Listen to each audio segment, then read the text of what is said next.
Divendres 25 de gener i com en cada últim divendres de mes, el Centre Social acull una nova edició del Cafè Teatre. Sopar en bona companyia i esta vegada moment per a gaudir d'una obra de teatre. Els encarregats d'oferir la representació d'este mes foren els actors i actrius de Casiopea Teatre, companyia de la Pobla. La representació triada va ser Fills d'un Déu Salvatge, obra a la qual li van donar vida els membres del grup d'adults.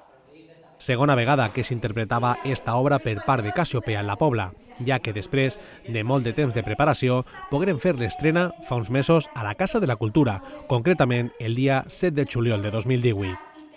Edu Burguete, Yarima Osuna, Clara Giordano i Emilio Giordano foren els 4 protagonistes de l'obra i les cares visibles de la interpretació, amb un equip que completaven el repartiment fora dels escenaris per part d'Héctor González i Pilar Crespo.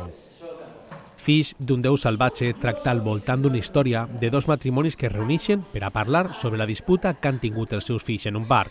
Els fills dels dos matrimonis es barallen i un dels dos acaba greument lesionat, la qual cosa acaba per despertar forts sentiments enfrontats entre les dues parelles. L'obra adaptada pel grup Casiopea, Fills d'un Déu Salvatge, tracta sobre una reunió, la dels dos matrimonis abans nomenat. Es coneixen, tracten el tema que els ha unit, parlen sobre els seus entreteniments i prenen cafè, acompanyats per un pastís i seguit de més d'una copa de whisky.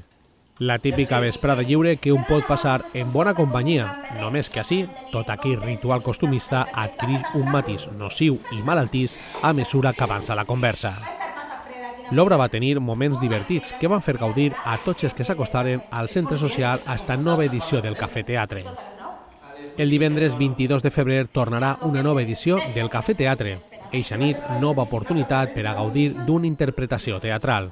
Per eixa nit s'ha programat una bala perduda a càrrec del grup de teatre de les Ames de Casa Tirius.